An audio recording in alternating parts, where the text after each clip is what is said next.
बिस्मिल्लाहिर्रहमानिर्रहीम, अस्सलामुअलैकुम and a very good morning. Express हम आपको खुशामदीद कहेंगे। मैं हूं अर्मिला हसन और मैं हूं इमरान हसन। इस उम्मीद और दुआ के साथ कि आप खैरियत से एक नई मॉर्निंग का आगाज हमारे साथ करने के लिए मौजूद हैं। आज का दिन भी अल्लाह करे आपके जिंदगी के अच्छे दिनों में शुमार हो। इस दुआ के साथ प्रोग्राम का बाकायदा आगाज करते हैं और साथ साथ आपको विश करते हैं एक जबरदस्त किस्म का वीक, क्योंकि इट्स मंडे, पहला दिन है वीक का। सो एनर्जीज का हाई रहना बहुत जरूरी है और साथ आपका जो माइंड है उसका पॉजिटिव रहना भी बहुत जरूरी है। पॉजिटिव माइंडसेट के साथ आगे मंडे का दिन बहुत मुश्किल होता है मेरे लिए स्पेसिफिकली और बहुत सारे लोगों के लिए। मैं बार बार कहती हूँ क्योंकि मंडे को एनर्जी इकट्ठी करके आना, क्योंकि 2 छुट्टियों के बाद आना इट्स सिर्फ एक बहुत बड़ा टास्क है। लेकिन आई होप कि आपका मंडे और आपके वीक का आगाज अच्छा हो और आइंदा आने वाला पूरा हफ्ता आपके लिए बहुत अच्छा और नेक साबित हो। बिल्कुल, हमारे पास सब बहुत कुछ है शेयर करने के लिए, बात करने के लिए। क्रिकेट से हम आगाज करेंगे। आप कहेंगे अचानक से क्रिकेट कहां से आ गई? तो क्रिकेट एक तो ये कि पाकिस्तान की टीम बाकायदा तौर पे ऑस्ट्रेलिया में मौजूद है। वहां पे प्रैक्टिस सेशन का आगाज हुआ जिसमें कुछ हमने देखा ओले वोले पड़ गए, हिलस्टॉर्म आ गया।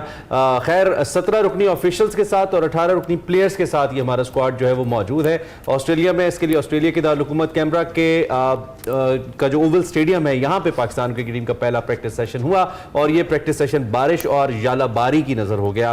पाकिस्तान क्रिकेट टीम 3 टेस्ट मैचों की सीरीज के लिए ऑस्ट्रेलिया में एज ऑफ टोल्ड यू मौजूद है और कौम देख रही है कि किस तरीके से टीम परफॉर्म करती है। कैनबरा में बहरहाल ऑस्ट्रेलिया की जो प्राइम मिनिस्टर 11 है, इसके खिलाफ 6 से 9 दिसंबर तक एक 4 रोजा मैच हमने खेलना और इस तरह बाकायदा हमारे टूर का प्लेइंग टूर का आगाज होगा। और ये जो हिलस्टॉर्म के मनाजिर हमने यालाबारी के देखे, इसमें सब छोड़ें, जो प्लेयर्स एंजॉय कर रहे हैं। एक तो प्रैक्टिस मैच था, ऊपर से इतना अच्छा वेदर हो और यालाबारी शुरू हो जाए। ये आप बाबर आजम को भी देख सकते हैं, कुछ फैंस को ऑटोग्राफ भी दे रहे हैं। सो अभी प्रैक्टिस मैचेस हैं जी। और शाहीन शाह अफरीदी ने भी कुछ मीडिया से गुफ्तगू की थी। उन्होंने कहा जी हम बड़े पुरुमीद हैं कि बड़ा अच्छा परफॉर्म करेंगे हम लोग।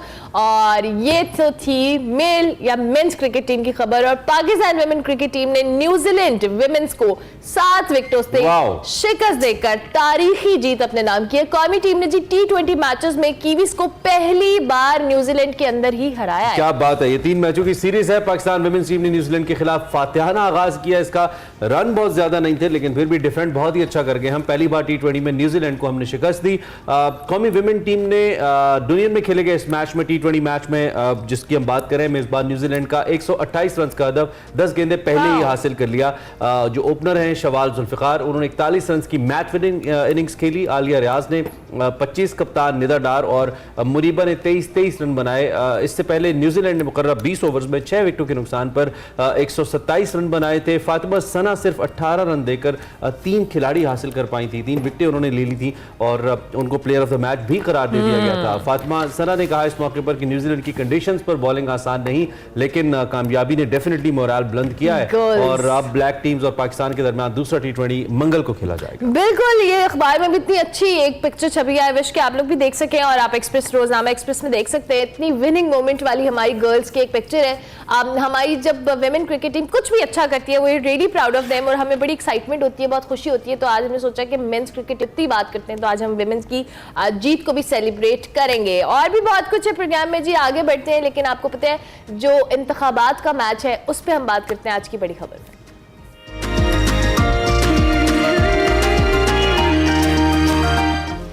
जी बात कर लेते हैं, बिल्कुल कीजिए। इंतखाबात करीब आ रहे हैं जी, सियासी गहमी जो है वो बढ़ती चली जा रही है। 16 माह का जो इक़्तिदार है, मजा करने वाली जो PTM जमात है वो अब एक दूसरे पर तनकीद के तीर चला रही है। जहां नू लीग पीपल्स पार्टी के तीरों का निशाने पर है, वहां पर मुस्लिम लीग को अपने जो सीनियर रहनुमाओं के शिकवा शिकायत का भी सामना करना पड़ा है। लीगी रहनुमा दानियाल अजीज चौधरी साहब ने 16 माह में जो महंगाई का जिम्मेदार है उसको एहसन इकबाल साहब को करार दिया और कहा कि पार्टी को होने वाले नुकसान का जिम्मेदार उन्होंने कहा जी मरियम औरंगजेब को भी उन्होंने साथ साथ ठहराया। उन्होंने कहा जिस पर पार्टी क़यादत ने दानियाल अजीज को शोकाज नोटिस भी किया, उसका जवाब भी मांगा है।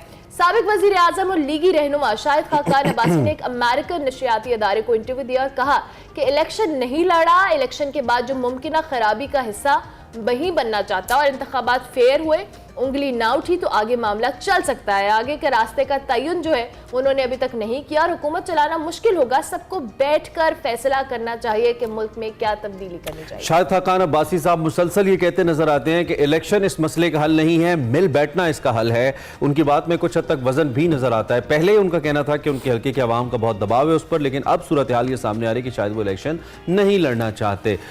उनका ये कहना था कि अगर पहले से तासुर हो कि कोई फेवरेट है तो इससे इलेक्शन में इबहम पैदा होता है। अगर हम फेवरेट की बात करते हैं तो मतलब इलेक्शन शफाफ नहीं है और सियासी जमात एक दूसरे पर इल्जामात लगाती हैं। एक कहता है दूसरे को फेवरेट, दूसरा कहता है पहले को फेवरेट। शायद सबको फेवरेट बनने का शौक होता है और जाहिर बात है इससे मुल्क का नुकसान होता है। बहरहाल वोट को इज्जत देने का मतलब मुल्क और आइन के मुताबिक चलना है। किसी गैर आइनी मामले का हिस्सा शायद खाकान अब्बासी ने कहा मैं नहीं बनूंगा। कल जब वैसे दानियाल अजीज साहब को शो कॉज देने के हवाले से बात की गई तो नून लीग की क़यादत से पूछा गया कि शायद खाकान को क्यों नहीं आपने शो कॉज दिया, तो उन्होंने कहा कि इससे पार्टी के जमहूरी कल्चर की अक्कासी होती है। जबकि दानियाल अजीज साहब ने चूंकि लोगों को पॉइंट आउट किया है इसलिए उन्हें शो कॉज दिया गया है। खैर 16 माह की जो हुकूमत थी पीडीएम के गले पड़ी है, इस बात की उम्मीद थी।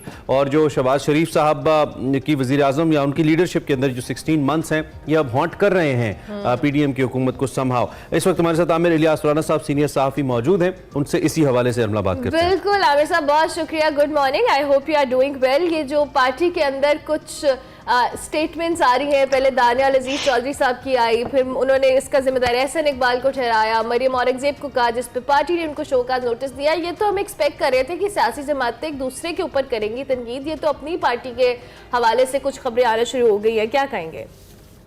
हाँ बिल्कुल, जमहूरी पार्टियों में इस तरह होता ही है, जब एक दूसरे के मफादात का टकराव हो जाए तो फिर वो जो 16 महीने की महंगाई में उनकी अहलिया एमएनए थी, उन्होंने असेंबली में तो कोई तकरीर नहीं की और इन्होंने भी 9 नवंबर से लेकर अब तक कोई बात नहीं की थी कि इन्हें पार्टी के बयानिए पे तनकीद हुई।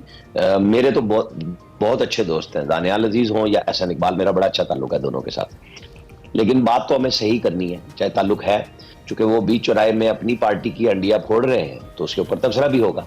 बात सिंपल सी है, दानियाल अजीज के हल्के में जो है नारोवाल जिले के अंदर शकरगढ़ उनका जो एरिया है वहां पे एहसन इकबाल मुदाखलत कर रहे हैं और इस बुनियाद पे कर रहे हैं कि जो 2 MPA चौधरी परवेज इलाही के साथ चले गए थे नून लीग के, उनको दानियाल वापस लेना चाह रहे हैं और यहाँ पे वो असूली गुफ्तगू फरमा रहे हैं एहसन इकबाल के मैंने नहीं आने देना। भाई क्यों नहीं आने देना? आप वजिया कमर को ले आए जो पीटीआई की एमएनए थी और शहबाज शरीफ से मुलाकात करा के PMLN में शामिल करा दिया। आप साउथ में सारे वो लोग वापस ले रहे हैं। आप 20 उन लोगों को ले चुके जो आपके साथ खड़े रहे पीटीआई के, उनको टिकट्स भी देने जा रहे हैं तकरीबन 90% से ज्यादा। तो फिर दानियाल से क्या प्रॉब्लम है? अब ये वो बात है जो बहुत साल पहले चौधरी एहसन इकबाल को चौधरी शुजात साहब के साथ प्रॉब्लम हुआ था, यानी वो जिला कौंसिल के लिए अपने सेक्रेटरी चौधरी अनवर को लाना चाह रहे थे जो लाहौर में हर वक्त उनके साथ होते थे। तो उस वक्त उन्होंने शोर मचाया कि ये देखें घर के सेक्रेटरी को जिला में मुसल्लत करना चाह रहे हैं। बिल्कुल उस वक्त वो बात गलत थी, तो आज एहसन साहब गलत कर रहे हैं। दानियाल अजीज ने भी कुर्बानी दी है, एहसन इकबाल ने भी दी है, दोनों अपनी अपनी पार्टी के स्टालवर्ट है, अपनी पार्टी के अंदर मौजूद है। अब चूंकि उन्होंने वो पब्लिकली बात पहले कर दी और उस पर शोकाज भी एहसन इकबाल साहब ने करा दिया, अव्वल आखिर लगता तो यही है कि मामला रफा दफा हो जाएगा। लेकिन नजर यह आ गया कि आपकी सियासत में जब आपके हल्के में मुदाखलत हो, आपके मफादात पे मुदाखलत हो, तो आपको तमाम वो बुराइयां जो दूसरों को नजर आ रही होती हैं और आप खामोश बैठे होते हैं तो आप उन पे बोलने लग जाते हैं।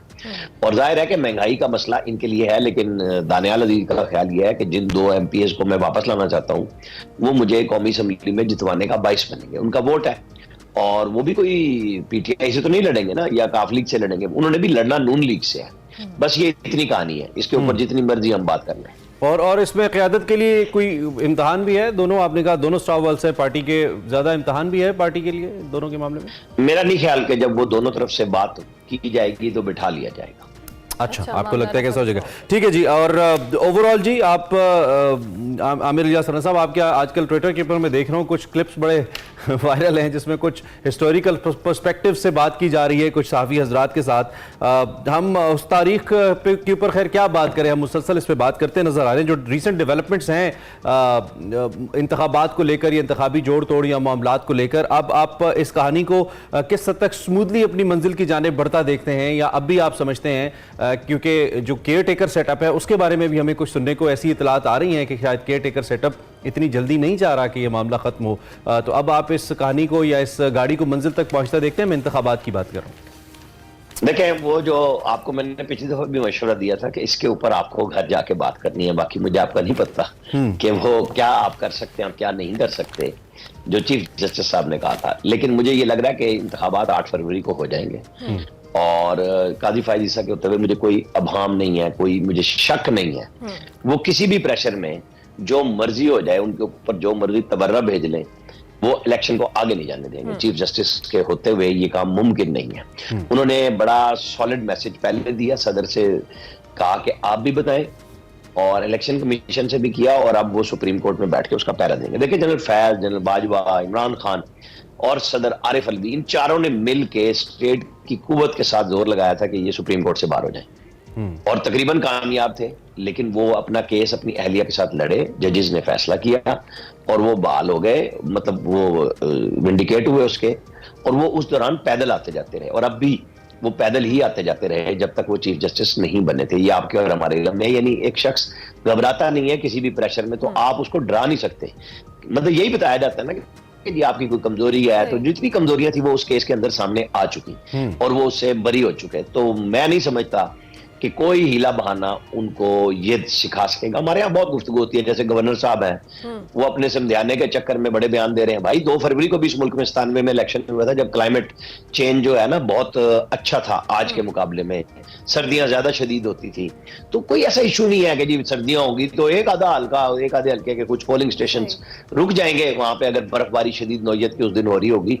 आपको पता है ना, पोलियो के कतरे पिलाने के लिए हमारे बच्चे बच्चियां वहां बर्फों में पहुंचते हैं जी और पहुंचाते हैं। तो आप और हमें देखना चाहिए ना कि हमें ये काम होता हुआ नजर आना चाहिए कि कोई ऐसी मुश्किल नहीं है। ठीक है, आप और उस वक्त तो एक मुकाबला होता है, बहाना या कोई ऐसी चीज जो है आड़े नहीं आ सकती। इलेक्शन के इंतखाबात आपको वक्त पे होते नजर आते हैं। दूसरी जानिब आमिर इलियास राणा साहब, पीपल्स पार्टी का जो स्टांस है, बिलावल भुट्टो जरदारी जिस स्टांस को लेके आगे चल रहे हैं, और उनका जो खुलकर नून लीग के ऊपर जो तनकीदी नश्तर जो चलाते हैं मुख्तलिफ जगहों पे हम देख रहे हैं, आपको लगता है कि ये सियासी फायदा उनको पहुंचेगा इलेक्शन के अंदर इस सारी तनकीद का?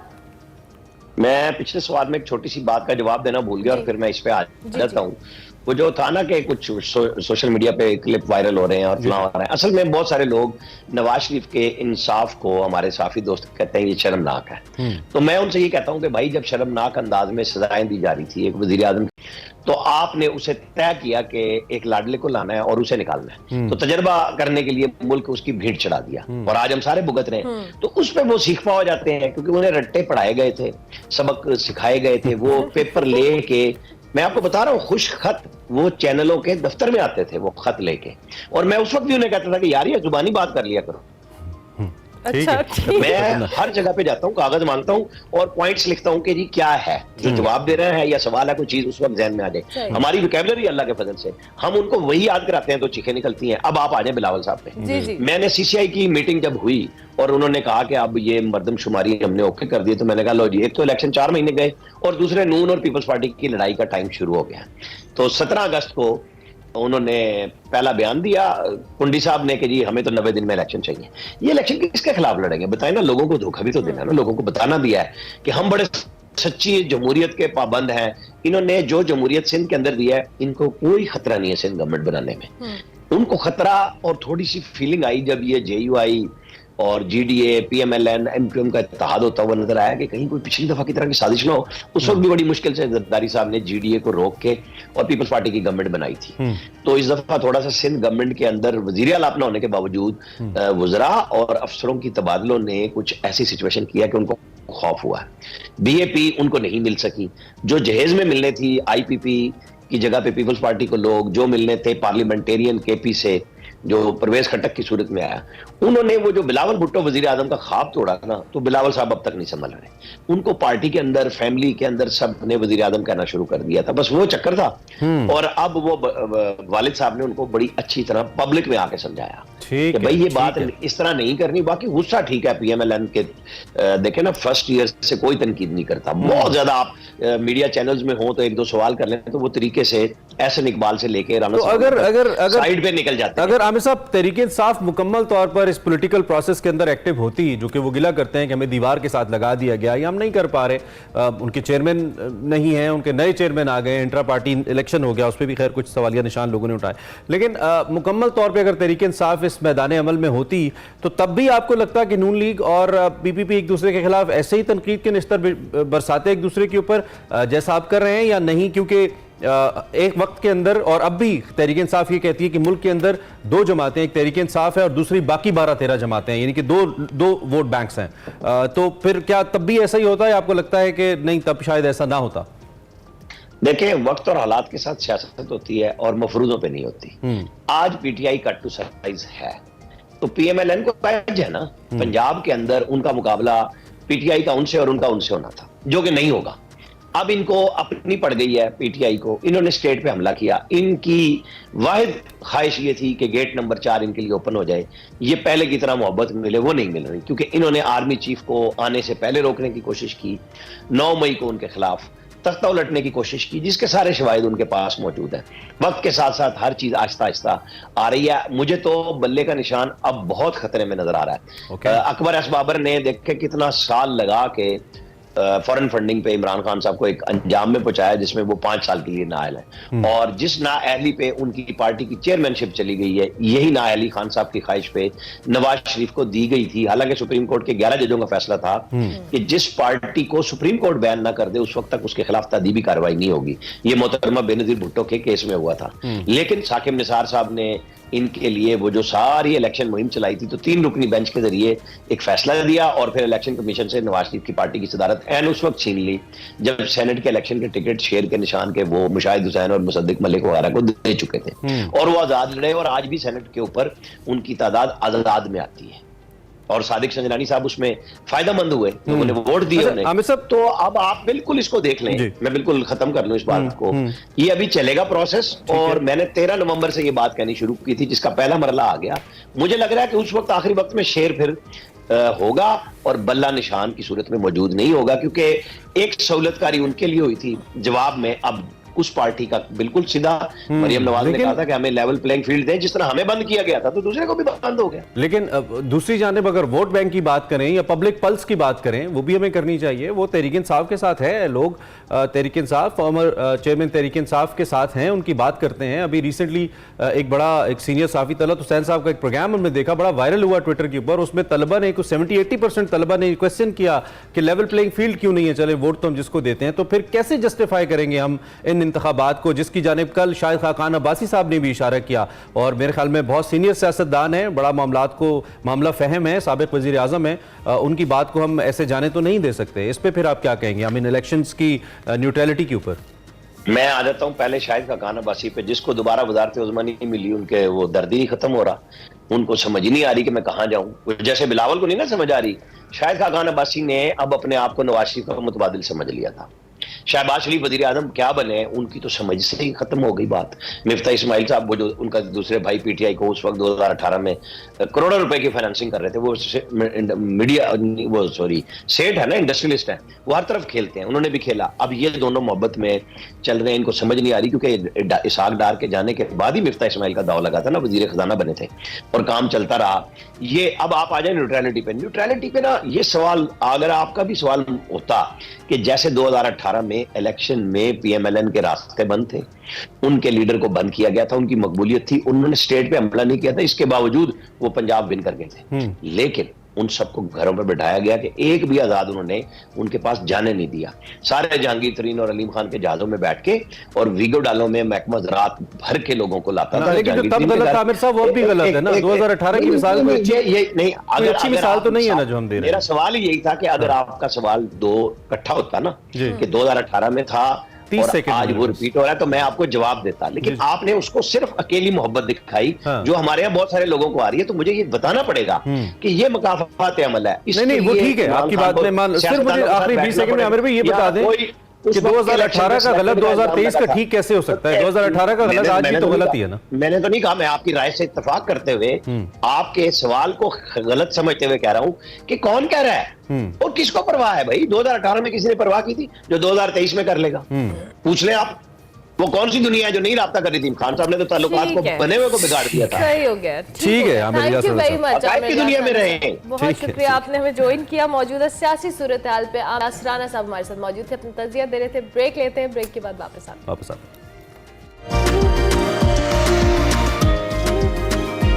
Welcome back to Expressive. Break के बाद वापस आ गए, बात करेंगे कुछ गजा पर इजरायली जारियत के हवाले से। तो 7 अक्टूबर से इजराइल और फलस्तीन के दरमियान कशीदगी जारी है, जिसमें गुज़िश्ता हफ्ते चंद दिन का वक्फा हुआ। उसके दौरान यरगमालियों और फलस्तीनियों की रिहाई का तबादला भी किया गया, मगर जंग बंदी खत्म होने के बाद इजराइल ने मजीद कुव्वत से गजा पर बमबारी की है। और गजा के सरकारी मीडिया के डायरेक्टर जनरल का कहना है कि गुज़िश्ता 24 घंटों के दौरान वहशियाना इजरायली बमबारी के नतीजे में 700 से ज़ायद फलस्तीनी शहीद हुए हैं, जबकि सैकड़ों जख्मी हुए हैं। अब तक शहीद होने वालों की तादाद जो है 16,000 से भी तजावुज़ कर चुकी है।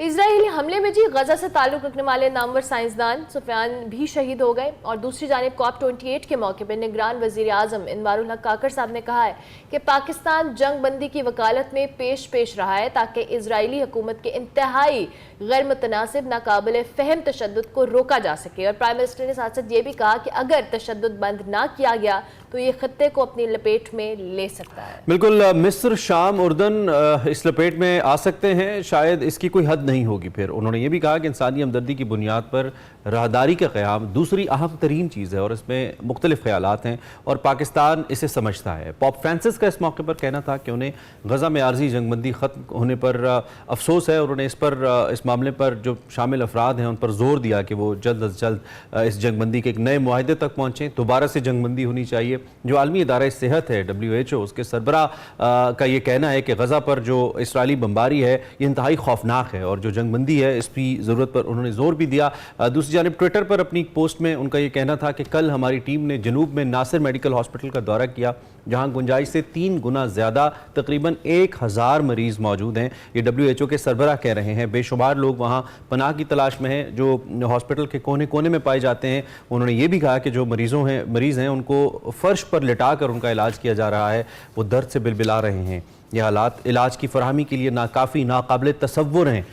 ये चंद वो खबरें जो हम आपको दे रहे हैं जो बैटलफील्ड से आ रही हैं, हमारे पास बड़ी तादाद में नहीं आ रही हैं। इस सारे मामले के ऊपर हम बात करते हैं। हमारे साथ मंसूर जाफिर साहब, सीनियर सहाफ़ी, तजियाकार इस मामले पर मौजूद हैं, माहिर हैं मशरिक़ वस्ता की उमूर के। उनसे ज़रा इस पर बात करते हैं। मंसूर साहब, थैंक यू वेरी मच। सुबह खैर, हमने एक मुख्तसर सी पिक्चर रखी है सामने। जंग बंदी हुई और जंग बंदी के बाद दोबारा इसराइल उसी फोर्स के साथ दोबारा आया है जिसके साथ इससे पहले वो इस मामले को जारी रखे हुआ था। जिस तरह की स्टेटमेंट्स हमने WHO के सरबराह की कोट की हैं या दुनिया जिस तरीके से इस पर बात कर रही है, दोबारा कोई जंगबंदी का इम्कान आपको नजर आता है?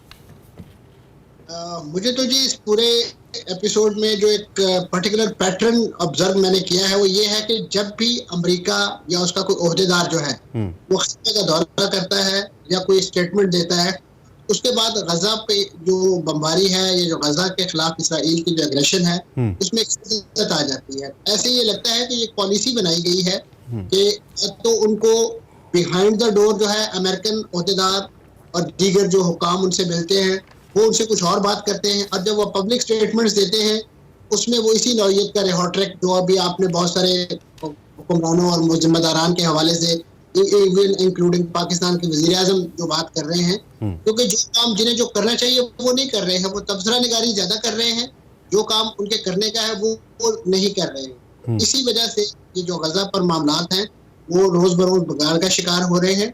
और इस वक्त मैं समझता हूँ जो आई ओपनिंग स्टेटमेंट देखने को मिली है अमेरिकी वज़ीर दिफा की तरफ से, वो लगता है कि हकीकत की गम्माजी करती है कि जिसमें उन्होंने कहा है कि इसराइल जो है वो अपनी टैक्टिकल जंग तो हो सकता है हमें जीतता दिखाई दे रहा हो कि बड़ी तबाही उसने फैला दी, उसका प्लान टैक्टिकल हथियार ने ये कर दिया वो कर दिया हो गया, लेकिन वो स्ट्रेटेजिकली ग्राउंड लूज कर रहा है क्योंकि इसके खात्मे के हवाले से वो पिछले एक अरसे से ये जंग जारी रखे हुए हैं।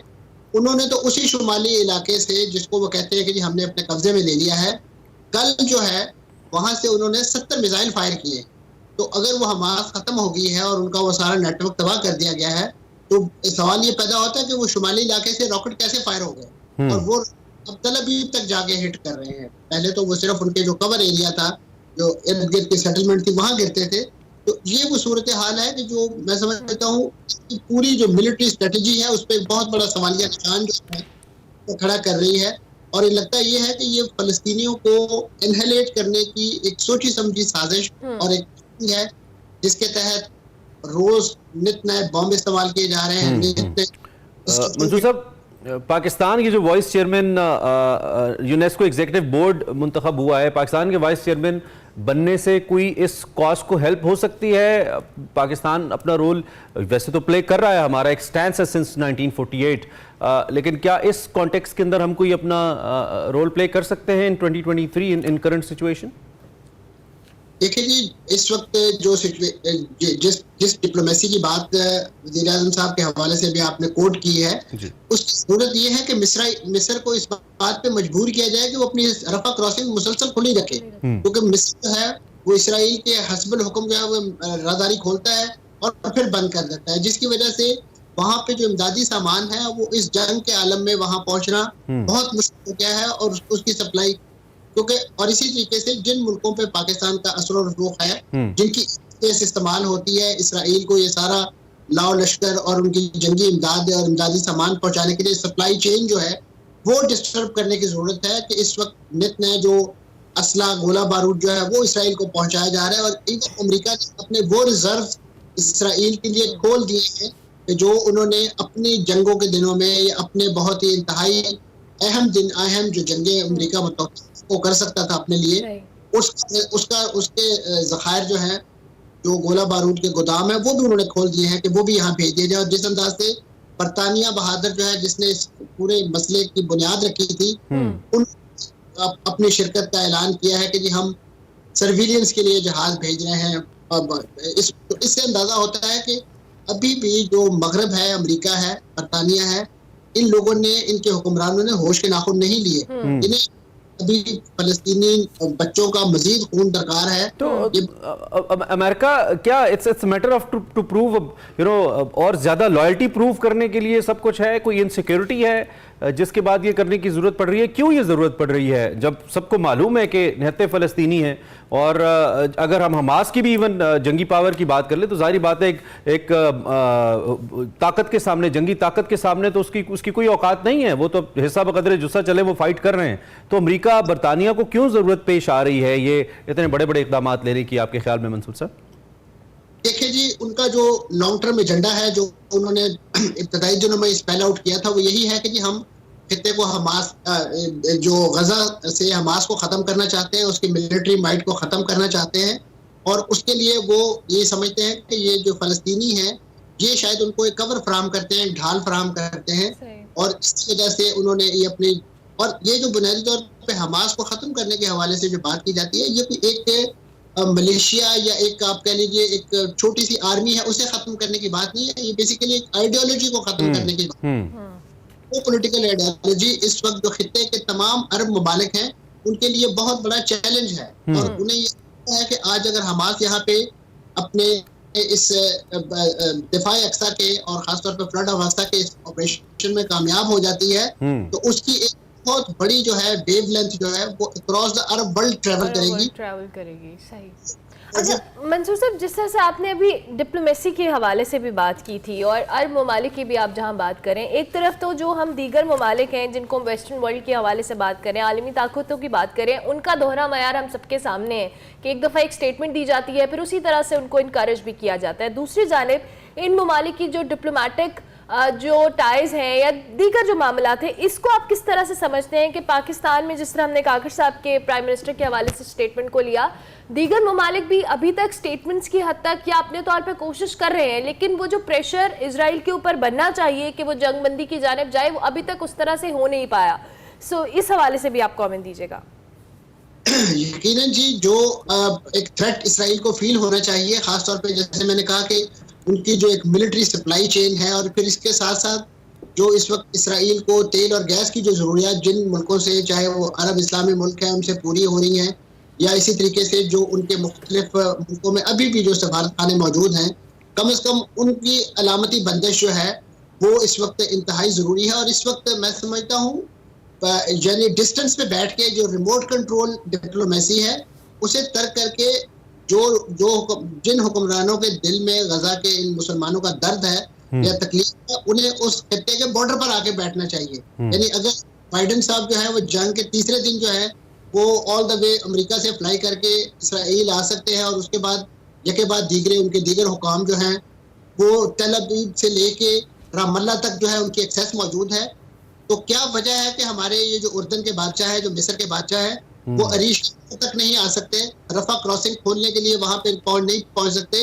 ये जो OIC का जो इजलास बुलवाया गया था, ये अगर मिस्र या उनकी सरहद पे बुलाया जाता तो क्या इसका कोई असर ना होता?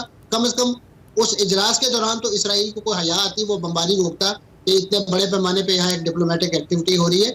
ये वो अलामती चीजें हैं कि जो मैं समझता हूँ इस वक्त की जानी चाहिए थी इब्तिदा में। इसराइल उम्मीद है कि ये सब लोग अपने अपने जो बहुत दस्तार में जो है। मंसूर साहब, जिन खदशात का इजहार केयर टेकर प्राइम मिनिस्टर ने किया है, ओबियसली जो डिप्लोमेटिक स्टेटमेंट्स होती हैं वज़राए आज़म की, उसके पीछे एक मुकम्मल एक पूरा स्टेट का माइंड सेट होता है, वो प्रॉपर स्टेट की बात होती है जो प्राइम मिनिस्टर का होता है। प्राइम मिनिस्टर का ज़ाती ख्याल नहीं होता। इसका मतलब है कि पाकिस्तान इसको ऐसे देख रहा है, सारी सूरत हाल को। This is how I perceive it.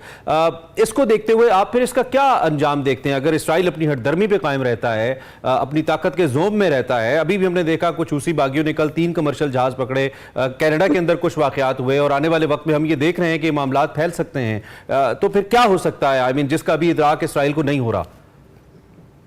उसमें यकीनन ये जो जंग है, खासतौर पे जिस अंदाज से शाम के अंदर और इराक के अंदर मुख्तलिफ अमरीकी अहदाफ पर जो है वो अटैक हो रहे हैं, और इस तरीके से ये जो दुनिया के दूसरे कैपिटल जो हैं जहाँ पे इस नौयत की एक्टिविटीज, जिसको इस्लामोफोबिया का नाम देते हैं या जिसको एक इंतहा पसंदी का नाम देते हैं, तो इस बात तो अमरीकी थिंक टैंक जो है वो मोर देन वन टाइम बता चुके हैं, एस्टेब्लिश कर चुके हैं कि आप एक किसी मिलिटेंट को मारते हैं जो किसी काज का साथ एसोसिएट है, तो उसकी जगह 10 लोग पैदा होते हैं। और exactly. बिल्कुल ठीक, बिल्कुल ठीक। और 4 नस्लें फ़लस्तीनियों की ऐसी हैं जो अब तक इस पे कुर्बानी दे चुकी हैं। और जावेद साहब ने अच्छी बात की कि बेसिकली हमास का खात्मा नहीं, उस आइडियोलॉजी को हिट करने की कोशिश की जा रही है। आई विश के नजरिए जंगों से खत्म हो सकते, ऐसा नहीं होता, नजरिए जंगों से खत्म नहीं होते। इसराइल करने में वक्त लगेगा, लेकिन इदराक होगा तो सही। Thank you very much Mansoor Jafar साहब, इस इंपॉर्टेंट मौजूद में हमें ज्वाइन करने के लिए और हमसे बात करने के लिए। हम गजा की ताज़ा तरीन सूरत हाल पर बात करें, ब्रेक लेते हैं।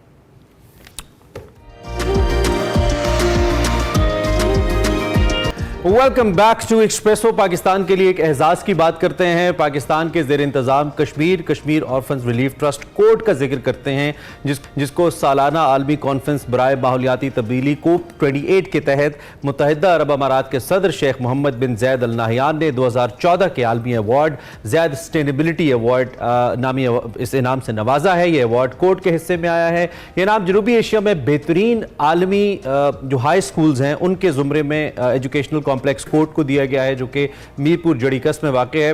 इनके जो क्लाइमेट एक्शन मंसूबे हैं, इसके तहत पानी के इस्तेमाल पर पायदार हिकमत अमली अपनाने और मस्बत ज़रई सरगर्मियों के इजरा पर दिया गया ये अवार्ड। और ये जो स्कूल की तालिबात हैं, उन्होंने ये इनाम दुबई में जारी COP 28 के दौरान मुत्तहिदा अरब अमारात के सदर शेख मोहम्मद बिन जैद अल नाहयान से वसूल किया। या आप विजुअल्स भी देख सकते हैं। इस मौके पर जो इदारे के चेयरमैन हैं चौधरी मोहम्मद अख्तर साहब, वो भी इस तकरीब में शरीक थे।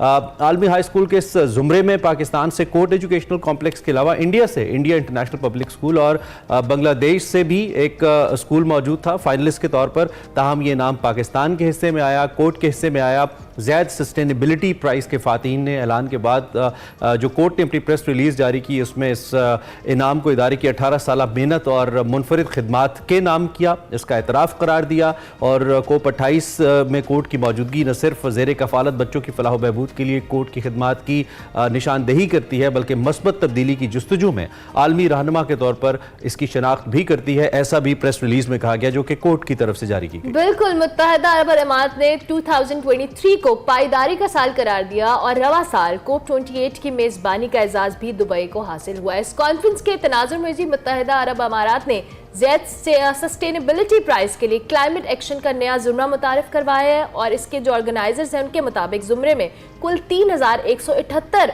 जो नॉमिनेशंस हैं वो वसूल हुई हैं, जबकि जैद सस्टेनेबिलिटी प्राइज की जूरी ने सेहत, खुराक, तवानाई, पानी, मौसमियाती एक्शन और ग्लोबल जो कहले हाई स्कूल्स के जुमरों में मौसूल होने वाली 5213 नॉमिनेशंस में से 33 फाइनलिस्ट को मुंतखब किया। जबकि जैद सस्टेनेबिलिटी प्राइज क्या है?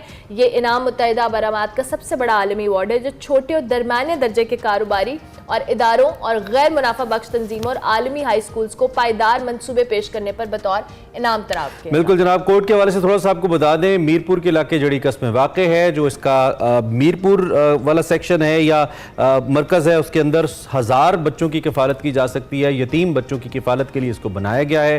2005 के ज़लज़ले के बाद इसका क़याम चौधरी अख्तर साहब ने अमल में लाया। अक्सर हमें सोशल मीडिया पर बड़े एक्टिव नज़र आते हैं इसके लिए काम करते हुए, और ये हकीकी मनाजिर हैं। ये कॉम्प्लेक्स आप हमला देख सकती हैं, बहुत बड़े कॉम्प्लेक्सेस हैं जिनको बनाया गया है। और इसी सिलसिले का जो दूसरा मरकज़ है वो KP के सवाबी के अंदर बनाया गया है। हमारे साथ इस वक्त यही दोनों बच्चियां जिन्होंने ये अवार्ड पाकिस्तान के लिए वसूल किया दुबई में हमारे साथ मौजूद हैं इस वक्त, दुबई से सुमैया और किंजा। हम उनसे बात करते हैं और उनसे हम पूछते हैं कि वो इस अचीवमेंट को कैसे देख रही हैं और अपने इस इदारे को अब वो कितना मौसर समझती हैं आने वाले मुस्तकबिल के लिए और बच्चों के लिए। Kinza and Sumaiya, thank you very much for joining अस। कैसी हैं आप दोनों? ठीक ठाक हैं?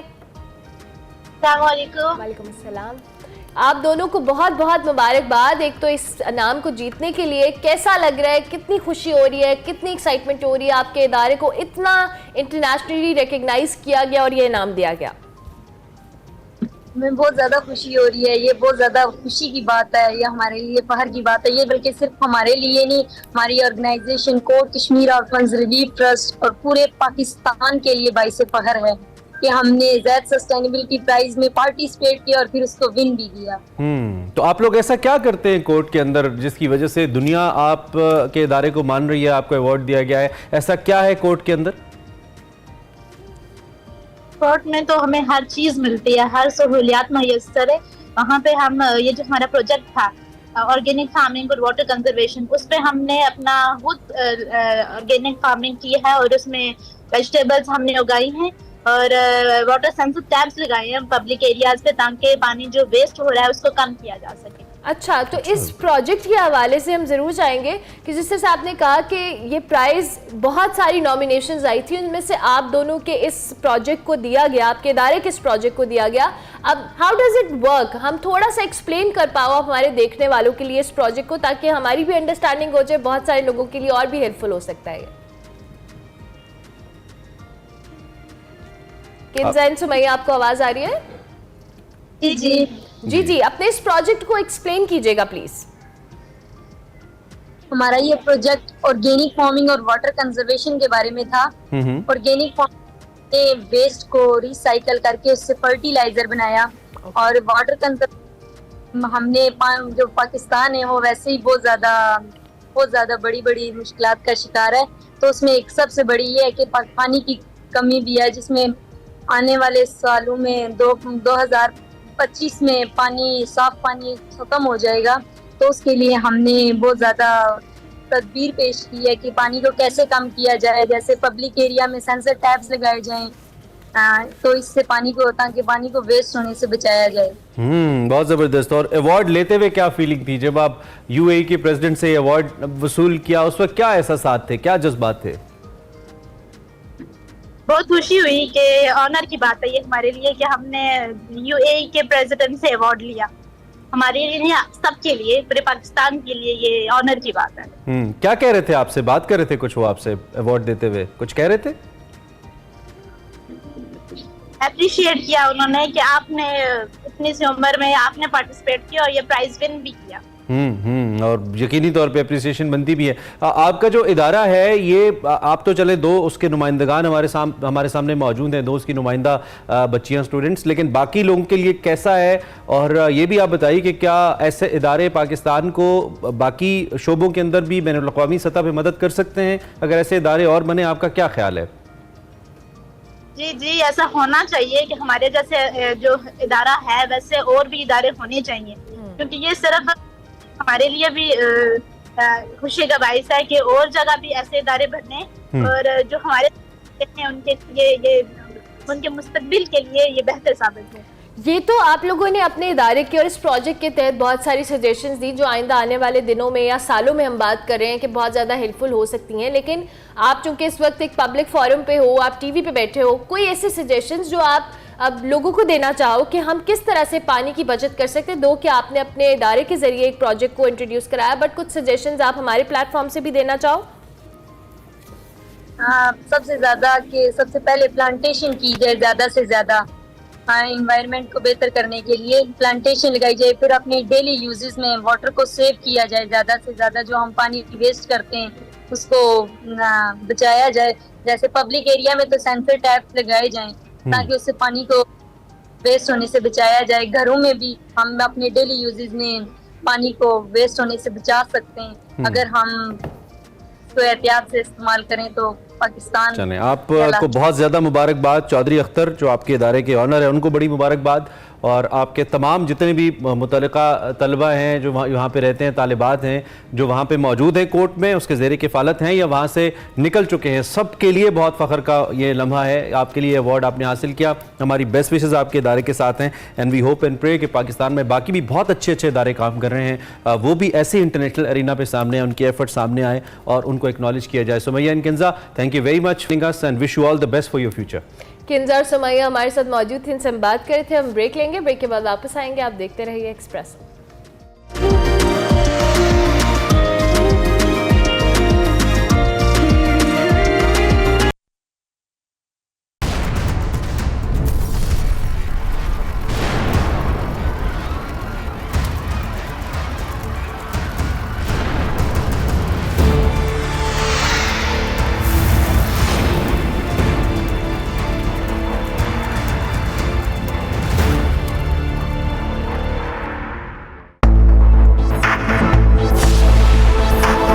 Welcome back to Expressive program के दूसरे हिस्से में आपको खुशामदीद करें। आपको दिखाते हैं सेगमेंट निकले तेरी तलाश में। आज मुस्तनसर हुसैन दारर साहब से बात हो रही है सुबह की सैर की दहाइयों पर फैली कहानी पर। तो आइए देखते हैं क्या बात हो रही है।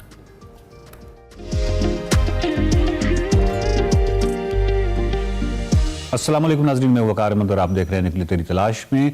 गुज़श्ता सेगमेंट में हमने तारड़ साहब से बहुत ही एक अहम सवाल पूछा था। मैंने कहा था कि अदीबों और दानिश्वरों से मुतल्लिका जो भी जगह होती हैं जहाँ उन्होंने वक्त गुजारा होता है, जो उनकी पसंदीदा जगह होती हैं, ये आने वाले नकाद के लिए बहुत अहम हो जाता है कि उनको भी स्टडी करें। उसकी वजह यह है कि वो जो राइटर है उस पर उन जगहों का बहुत इन्फ्लुएंस होता है।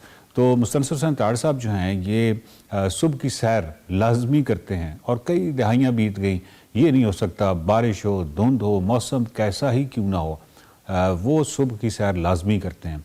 तो इसका आगाज़ जो है इन्होंने लॉरेंस गार्डन यानी बाग जना से किया और उसके बाद माडल टाउन पार्क चले गए। गुज़श्ता सेगमेंट में बड़ी तफसील से उन्होंने बताया कि लॉरेंस गार्डन या बाग जना के हवाले से उनकी यादें क्या हैं, बहुत सारे अदीबों की यादें क्या हैं और स्पेशली बहुत सारे नावलों में जिक्र है और बहुत ही अहम पार्क रहा है लाहौर में। लेकिन लाहौर तो पार्कों का शहर है, लाहौर तो बागों का शहर है। तो बहुत शुक्रिया तारड़ साहब। आज का सवाल आपसे ये है, बहुत ही खूबसूरत सुबह है, आप इस वक्त माडल टाउन पार्क में बैठे हुए हैं, तो आपसे सवाल ये है कि बागों के इस शहर में माडल टाउन पार्क का इंतखाब क्यों किया बागे जना के बाद, और यहाँ अब आप मुसलसल सैर करते नज़र आते हैं, यहाँ पे एक तकिया तारड़ भी है। तो ज़रा माडल टाउन पार्क के बारे में बताइए। मैं जब गुलबर्ग शिफ्ट हुआ लक्ष्मी मेंशन से, तो जैसा कि मैं अर्ज़ कर चुका हूँ कि मुझे सबसे ज़्यादा जो जुदाई थी लॉरेंस बाग, लॉरेंस गार्डन की, वो शाख गुजरी और मैं बहुत मिस करता था। कुछ अर्सा जाने की कोशिश की लेकिन वो दूर पड़ता था। फिर मैंने लिबर्टी पार्क को कोशिश की, लेकिन लिबर्टी पार्क इतना मुख्तसर है कि वहाँ मुझे अब कह लीजिए कि वो ऐसे चक्कर ही होते थे, मतलब कि वो को मेरे मन का मीत ना हो सका। घना भी नहीं था, दरख्त भी ऐसे नहीं थे।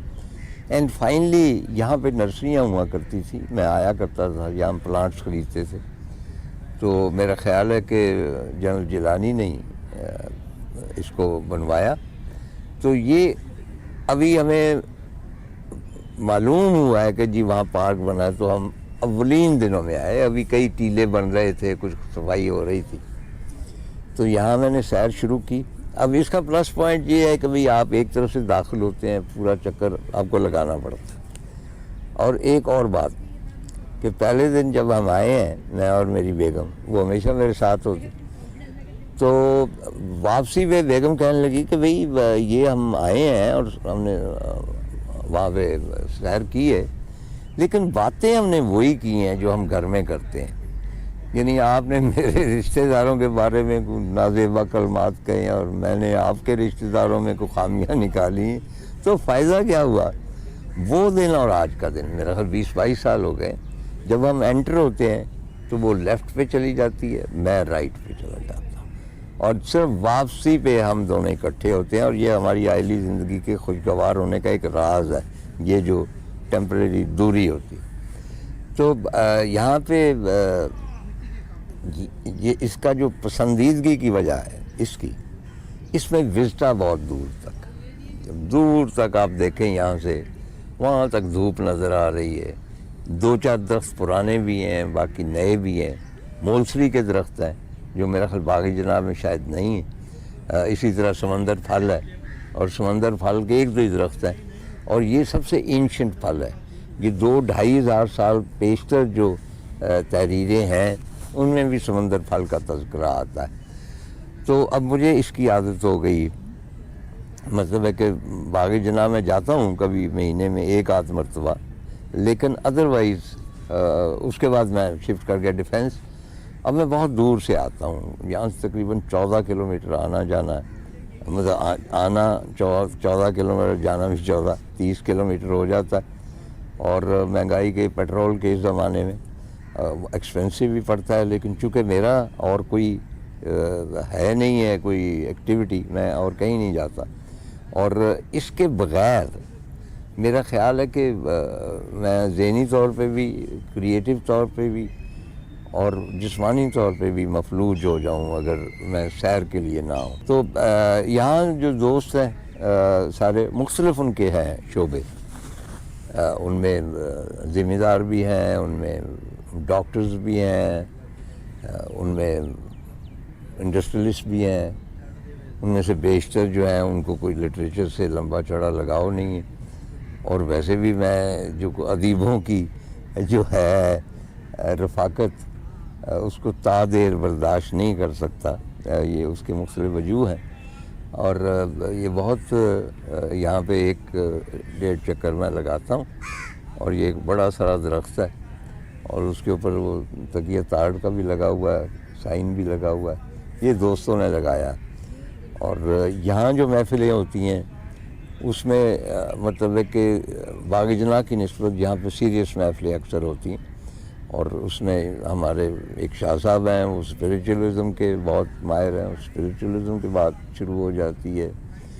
और लोग हैं, डॉक्टर कमल आती हैं, वो आर्कियोलॉजी की एक्सपर्ट हैं।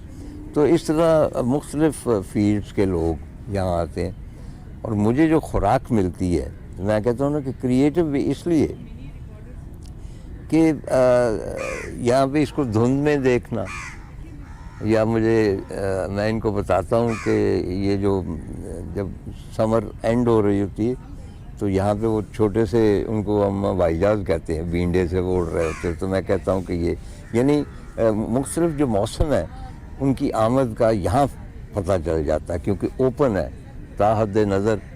और मुझे वैसे भी वीराने पसंद है, और कहीं कहीं आप गुम हो सकते हैं, ये ऐसी जगह है यहाँ पे आप।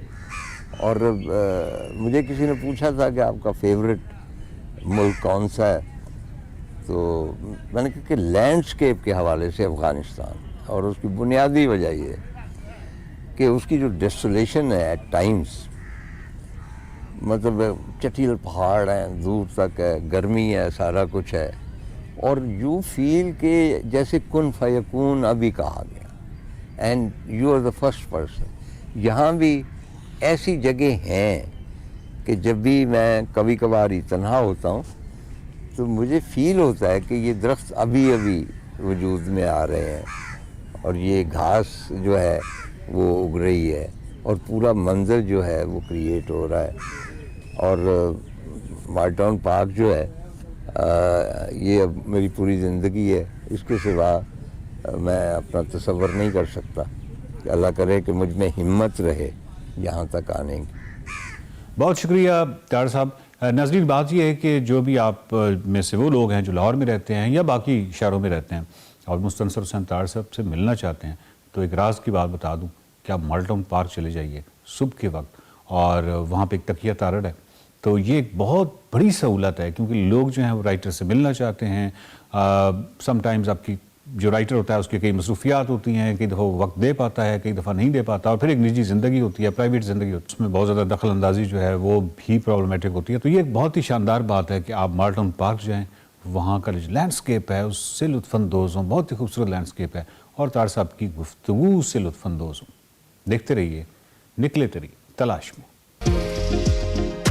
Welcome back to Expresso. बात करेंगे पाकिस्तान समेत दुनिया भर में खुसूसी अफराद का आलमी दिन कल मनाएगा। कल चूंकि हमारा शो नहीं था, हमने सोचा इस दिन को आज हम अपने शो के अंदर ज़रूर डिस्कस करेंगे। और इस दिन को बनाने का पर्पस भी यही है कि जो डिफरेंटली एबल लोग हैं उनका इस माशरे के अंदर जो हिस्सा है, उनको जो चैलेंजेस होते हैं, उन चैलेंजेस के बावजूद बहुत सारे ऐसे लोग हैं जो अपनी इस कमज़ोरी कह लें, मजबूरी कह लें, किसी को भी आड़े नहीं आने देते इनफैक्ट, बल्कि बहुत बेहतरीन अंदाज में एक्सेल करते हैं, माशरे के अंदर अपना एक बहुत प्रोडक्टिव रोल प्ले करते हैं। और हमारा इस दिन को बनाने का पर्पस भी यही है कि अवेयरनेस आए लोगों में कि हमें किस तरह से इन लोगों को सोसाइटी के अंदर इनकी इंक्लूजन को यकीनी बनाना है ताकि ये लोग एक बेहतर रोल के तौर पे अपना कंट्रीब्यूट कर सकें। और बहुत सारे ऐसे लोग हमारे गिर्द ऐसे भी हैं जो कहीं ना कहीं इंस्पिरेशन है हम सब के लिए कि हम अपनी पूरी खुसूसियात के बावजूद कहीं ना कहीं पीछे हैं इन लोगों से और ये अपनी एक्सेल कर रहे हैं मास्टर में, एक बहुत बेहतर मिसाल के तौर पे एक्सेल कर बिल्कुल। रहे हैं। और as Urmila Seth ji,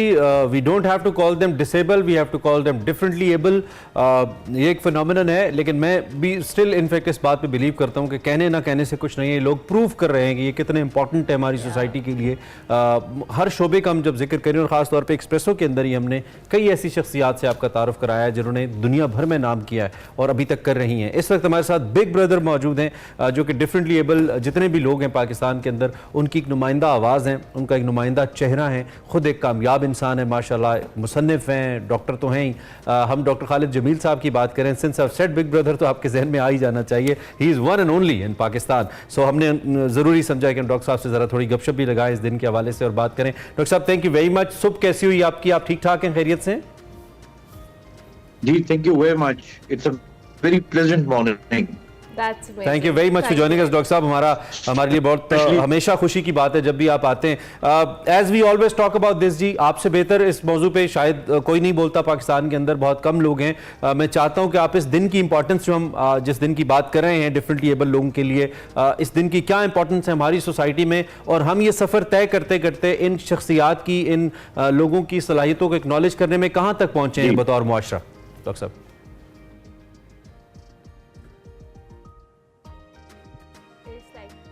with the connection, I there's guess. a lag here. Doctor साहब आपको आवाज आ रही है? डॉक्टर खालिद जमील हम जी डॉक्टर साहब अगर सुन पा रहे हैं प्लीज शुरू से अपनी बात का आगाज कीजिए। आवाज आ रही है आपकी? जी डॉक्टर साहब। जी अब आ रही है जी। जी प्लीज बात कीजिए। डॉक्टर साहब मेरा सवाल ये था कि हम ये सफर तय करते करते कहां तक पहुंचे हैं और इस दिन की क्या अहमियत है हमारे मुआशरे में?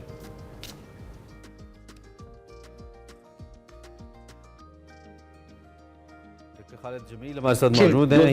जी डॉक्टर साहब को कॉल पे कनेक्ट नहीं पूरी दुनिया में इसलिए मनाया जाता है जी। हम डॉक्टर साहब आप जारी रखें। उनकी जो चलिए चला करते नहीं आप मैं ये कह रहा था कि पूरी दुनिया के अंदर 3 दिसंबर जी पूरी दुनिया में 3 दिसंबर मनाने का जो बुनियादी मकसद है वो यही है कि आप ये अवेयरनेस पैदा करें कि people with disabilities have abilities as well. So we don't have to look at their disabilities, we have to look at their abilities. हमने ये नहीं देखना कि कोई शख्स क्या काम नहीं कर सकता, हमने ये देखना है कि वो क्या क्या काम कर सकता है। आई थिंक यही जिंदगी का सबसे बड़ा उसूल है। दुनिया में परफेक्ट तो कोई भी नहीं है, हर शख्स के अंदर कोई डिसेबिलिटी है। हर आदमी जहाज नहीं चला सकता, जहाज ना चलाना उसके लिए एक डिसेबिलिटी है। इसी तरह हर आदमी अगर वो चल नहीं सकता लेकिन अपने चलने वाला काम व्हील चेयर के कर लेता है तो समझ लिए वो चल लिया, क्योंकि वो मंजिल तक तो पहुंच गया। तो इसलिए मैं हमेशा ये कहता हूँ कि दे आर डिफरेंटली एबल्ड, और डिफरेंटली एबल्ड हो के अगर वो जिंदगी गुजार रहे हैं, आप देख रहे हैं कि विजुअली इम्पेयर्ड हैं और माशाल्लाह वो जज बने हुए हैं।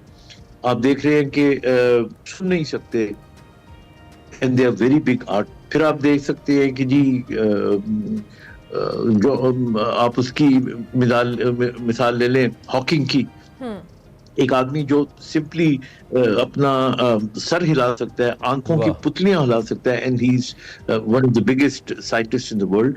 तो मैं बताना ये चाह रहा हूँ आपको कि डिसेबिलिटी आपके माइंड में होती है, डिसेबिलिटी आपकी बॉडी में नहीं होती। मैं आपको शायद पता ही होगा या कई दफा बता भी चुका हूँ, despite the fact I have no sensations in my legs but I have been driving a गाड़ी। मुझे ये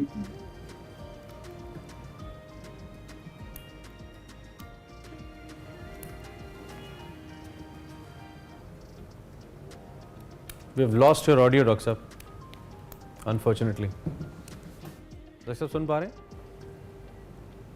आई गेस कनेक्शन हमारा उनसे थोड़ा इशू कर रहा है।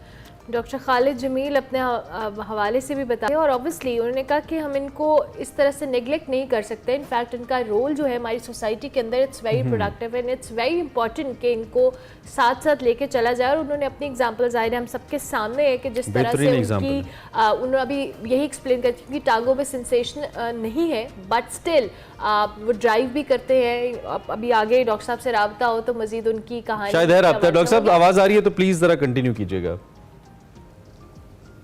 जी जी बिल्कुल आ रही है, बिल्कुल आ रही है। देखिए मैं चंद एक लफ्जों में आपको बता दूं, मुझे आप अक्सर देखते होंगे टेलीविजन के ऊपर भी, प्रोग्राम्स के अंदर भी, सेमिनार्स के अंदर भी।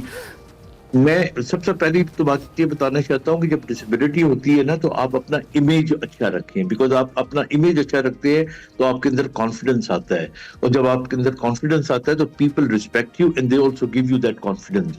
तो ये एक्सचेंज ऑफ कॉन्फिडेंस होता है। इसलिए आई ऑलवेज टेल कि जब कोई डिसेबिलिटी होती है, the way you are dressed up, the way you speak, the way you sit, the way you communicate, that is very important, number 1।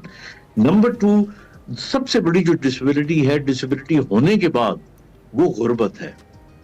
और जब मैं गुर्बत का लफ्ज इस्तेमाल करता हूं तो हमारे यहाँ लोग थक हार के बैठ जाते हैं कि मैं इस काबिल नहीं रहा। आप अगर कमाने जोगे होंगे, अगर आप अर्न करने होंगे तो मैं आपको कम हो जाती है, because you can hire facilities for you. दुनिया में सबसे मुश्किल काम होता है किसी से मांगना, किसी पे डिपेंड करना, चाहे आपका सगा भाई क्यों ना हो। वो हो सकता है आपकी हर वक्त मदद करने के लिए तैयार हो सकता है उसकी और जो घर के लोग मना कर सकते हो। और तीसरी चीज ये होती है कि आपने जो भी काम करना है वो ग्रेस के साथ करना है, बिकॉज यू सी जो सेल्फ एस्टीम होती है ये आपको ताकतवर बनाती है। अगर आपके अंदर सेल्फ एस्टीम हो, आप भूख बर्दाश्त कर सकते हैं, आप दर्द बर्दाश्त कर सकते हैं, आप तकलीफ बर्दाश्त कर सकते हैं। ये जो और मोटी मोटी बातें लोग बता रहे होते हैं, बिल्कुल वो अपनी जगह पे इंपॉर्टेंट है, लेकिन मैं आपको क्रक्स बता रहा हूँ। अगर आप चाहते हैं to get out of disability, anybody who is listening to me, if you wants to get out of disability, make your soul strong. अपने जिस्म से ज्यादा अपने जहन पे काम करें और अपने जहन से ज्यादा अपनी रूह पे काम करें, क्योंकि बेसिकली ये सब ये बहुत इंपॉर्टेंट बातें आपने की हैं और ये डेफिनेटली उन लोगों के बारे में है जो कि इस किस्म की सिचुएशन के अंदर हैं, ऐसे चैलेंज को फेस करते हैं। तो आपने बहुत खूबसूरती से बताया। लेकिन मैं हमेशा जो हमारी सोसाइटी है, जो हम लोग हैं, हमारे लिए भी आप जैसी शख्सियात से हम सुनना चाहते हैं सोसाइटी का क्या किरदार है। क्या सोसाइटी अब तक उस मकाम पे पहुंची है कि हम इन सभी शख्सियात जो कि डिफरेंटली एबल्ड हैं उनको वो रिस्पेक्ट दें, वो मकाम दें, और अगर नहीं तो सोसाइटी को क्या करने की ज़रूरत है? क्योंकि मुझे लगता है कि ऐसे लोगों के बढ़ने में, आगे आने में सोसाइटी का भी उतना ही रोल है, बल्कि कहीं ज़्यादा रोल है जितना कि उनकी अपनी मेहनत या टैलेंट का है।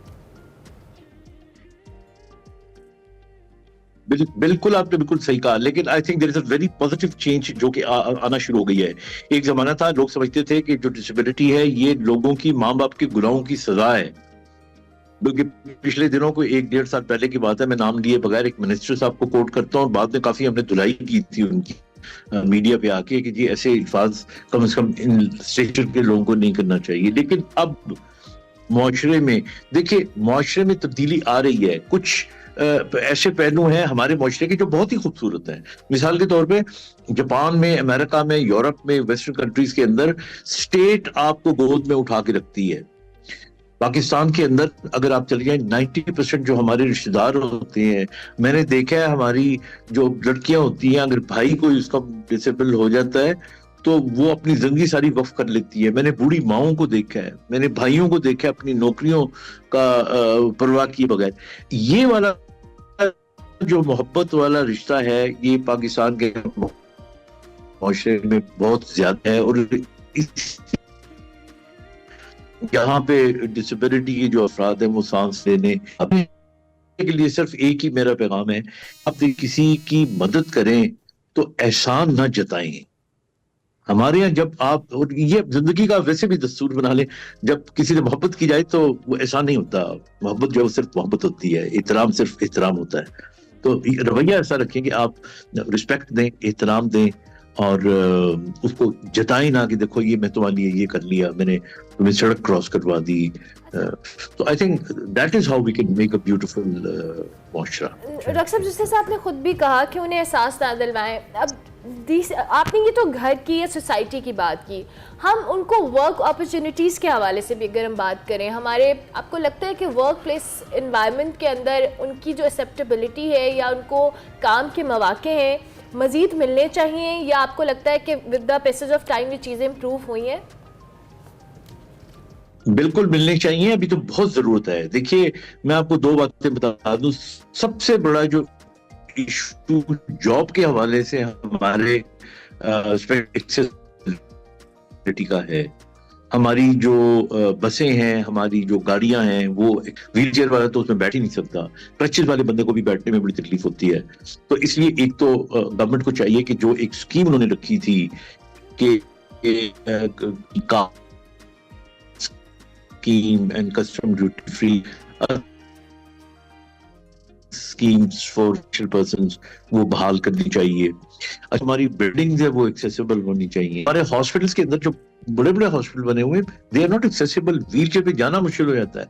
और फिर किसी ने आज तक कभी गौर नहीं किया कि व्हीलचेयर का एक स्लोप का एंगल होता है, वो बिल्कुल एक्यूट एंगल पे यूं करके बना देते हैं स्लोप, जिससे गिरने के इम्कान ज्यादा होते हैं बेहतर जाने के।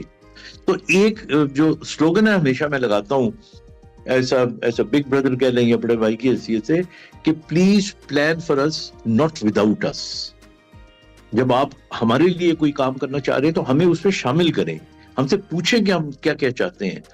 तो I think job opportunities create करनी चाहिए गवर्नमेंट को। अभी 2 to 3% है, it should be at least 5 to 7%।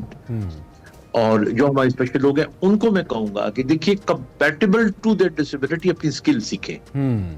अगर आप चल नहीं सकते, टांगों वाला काम नहीं कर सकते, तो आप कंप्यूटर्स के ऊपर बैठने वाला ऐसा काम करें, you will be as good as anybody, you know. ठीक है, बिल्कुल ठीक। इसी तरह जी बिल्कुल। जी डॉक्टर साहब थैंक यू वेरी मच।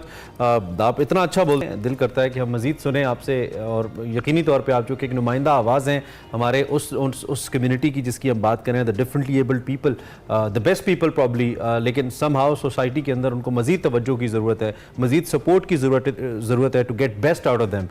तो यकीनी तौर पर आपने बड़े अहम मामला की तरफ इशारा किया। हम इंशाल्लाह और सेगमेंट्स के अंदर भी आपसे बात करते रहेंगे। Thank you very much for joining us. Big brother doctor Khalid Jamil साहब हमारे साथ मौजूद थे। ब्रेक लेते हैं, ब्रेक के बाद वापस आते हैं। आप देखते रहिए एक्सप्रेसो।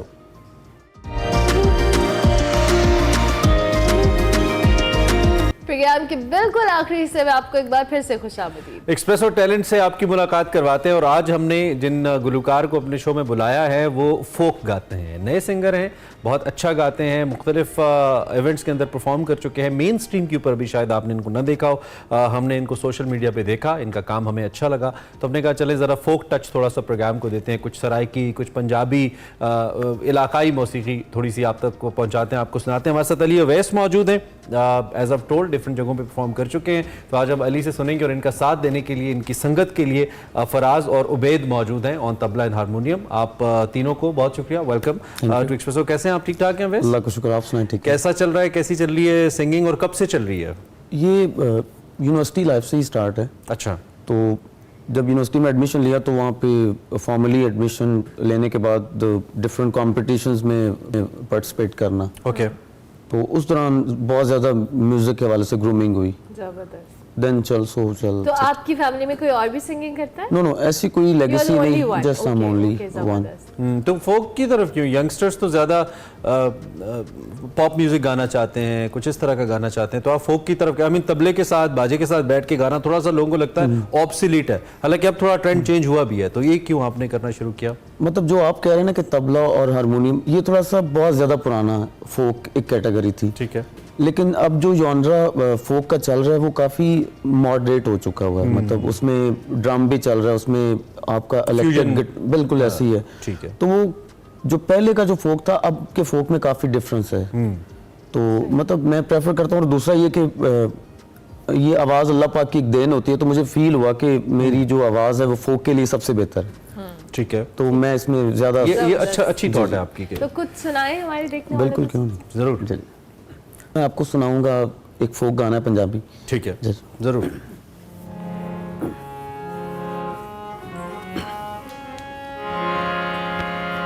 कदों ला के सानू गल मिल सो, कदों ला के सानू गल मिल सो, दसो अज मिल सो या कल मिल सो, दसो अज मिल सो या कल मिल सो, कदों ला के सानू गल मिल सो, कदों ला के सानू गल मिल सो, दसो अज मिल सो या कल मिल सो, दसो अज मिल सो या कल मिल सो।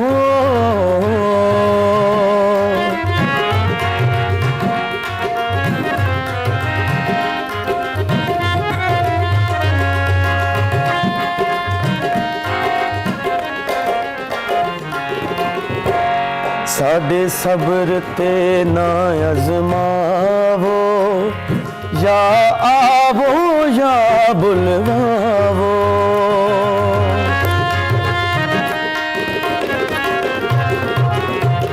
साडे सब्र ते ना अजमावो, या आवो या बुलवावो, देसा सदका जेड़े पल मिल सो, देसा सदका जेड़े पल मिल सो, दसो अज मिल सो या कल मिल सो, दसो अज मिल सो या कल मिल सो।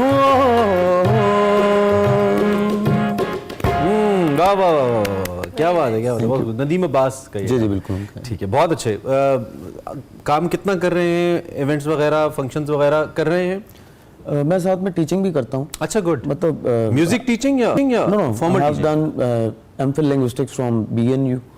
तो मैं एजुकेशन यूनिवर्सिटी में मतलब इंग्लिश लेक्चरर हूँ। तो मतलब ये पैशन ऑटोमेटिकली पैशन बन रहा है, तो ग्रेजुअली इसको परसू कर रहे हैं। अच्छा अच्छा अच्छा। आपके BNU तो बड़ा मशहूर है कुछ मॉडर्न टाइप अप्रोच के लिए, उसमें आप फोक गाने वाले, क्या मतलब फैन फॉलोइंग है BNU के अंदर? इसकी भी फैन फॉलोइंग है, अगर आप इसको अच्छे तरीके से करें और प्योरली करें तो मतलब इट्स फाइन। सो म्यूजिक के अलावा फॉर्मल टीचिंग भी करते हैं, उसमें कहीं म्यूजिक का रोल है?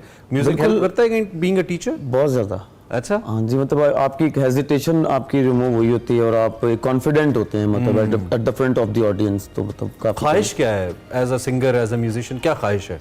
I want to become an artist just. You are an artist actually, but मकाम कौन सा जहन में कि यहाँ ये मिल जाए तो बहुत ही अच्छा हो जाएगा? यही फाइनल है, मतलब ये जो मतलब I am doing teaching job, तो वो एक दुनियादारी है, सिस्टम चल रहा है, लेकिन जो मेरी अपनी पर्सनल सेटिस्फैक्शन है वो यही है कि मतलब वेल रिनाउंड एक बंदा आर्टिस्ट हो और मतलब कुछ ऐसा किया हो कि आपके बाद में याद रखें, लोग आपको याद रखे। जबरदस्त, बहुत अच्छा गाया। हम चाहेंगे कुछ और आप हमारे देखने वालों को सुनाएं। जी, अभी एक फोक कैटेगरी के अंदर ही उर्दू आपको सुनाते हैं, मतलब कवाली है, दिल उम्मीद तोड़ा है किसी ने। अरे वाह, शेर भी है सर।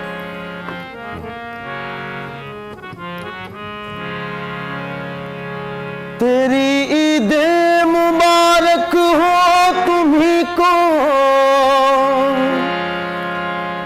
तेरी ईदे मुबारक हो तुम्ही को,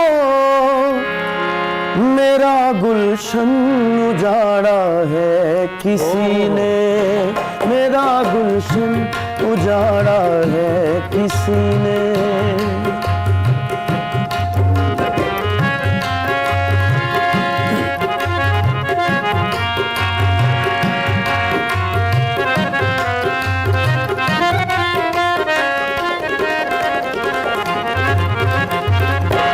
दिले उम्मीद तोड़ा है किसी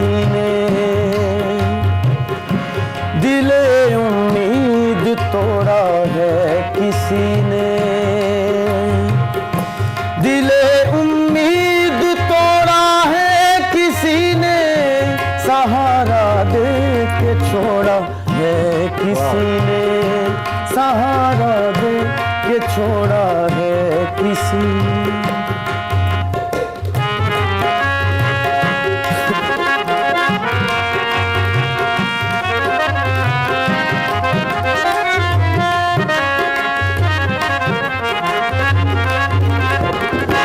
मैं उन शीशागरों से पूछता हूँ, जोड़ लगते गए फसाने में, राज खुलते गए छुपाने से, रूठने का सबब तो तुम ही जानो, हम तो मसरूफ थे मनाने में। मैं उन शीशागरों से पूछता हूँ कि टूटा दिल भी जोड़ा है किसी ने, कि टूटा दिल भी जोड़ा है किसी ने।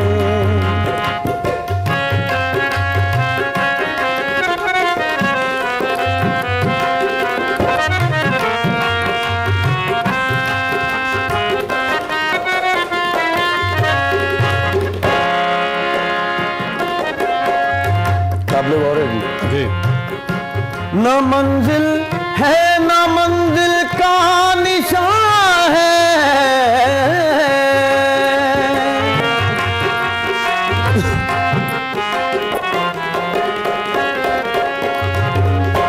न मंजिल है न मंजिल का निशान है, कहाँ पे लाके छोड़ा है किसी ने, कहाँ पे लाके छोड़ा है किसी ने,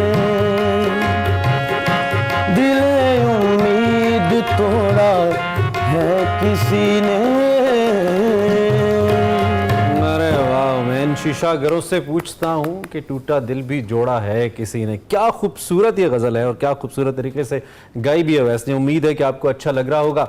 हमारा मॉर्निंग का ये म्यूजिक सेशन हल्का फुल्का आपके दिन का आगाज़ करने के लिए वैसे बहुत शुक्रिया आप तशरीफ। इन दी एंड जिन लोगों ने आपको पहली दफ़ा देखा है या आपके फॉलोअर्स भी जो आपको फॉलो करते हैं, उनको आप कुछ भी कहना चाहें और हम ख़त्म भी प्रोग्राम आप की किसी आइटम से, किसी गज़ल से कुछ भी आप सुनाना चाहें, हम आपसे इजाज़त चाहते हैं। Thank you very much for watching us. कल मिलेंगे, लेकिन वैसे आप कुछ भी मैसेज दें, हम साइन आउट करते हैं। जी, मेरा मैसेज तो यही है कि आप अपने आर्ट को प्रमोट करें। जितने भी मेरे जैसे जो एक स्ट्रगलिंग मोड पे हैं और एक अपनी स्ट्रगल कर रहे हैं, तो अपने पैशन को प्रोफेशन बनाएं, तो उसमें सबसे ज्यादा सेटिस्फेक्शन मिलेगी। जबरदस्त जबरदस्त। इन द एंड कुछ भी सुनाना चाहिए, हम इजाज़त चाहते हैं आपसे। और इन द एंड जी एक और जाने इस दिल का हाल क्या है। क्या ही बात है।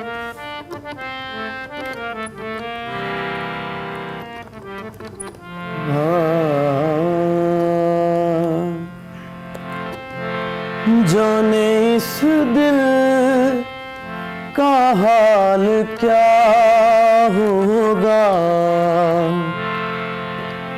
जाने इस दिल का हाल क्या होगा, तेरा वादा अगर वफा होगा, तेरा वादा अगर वफा होगा, जाने इस दिल का हाल क्या होगा, जाने इस दिल का हाल क्या होगा, तेरा वादा अगर वफा होगा, तेरा वादा अगर वफा होगा।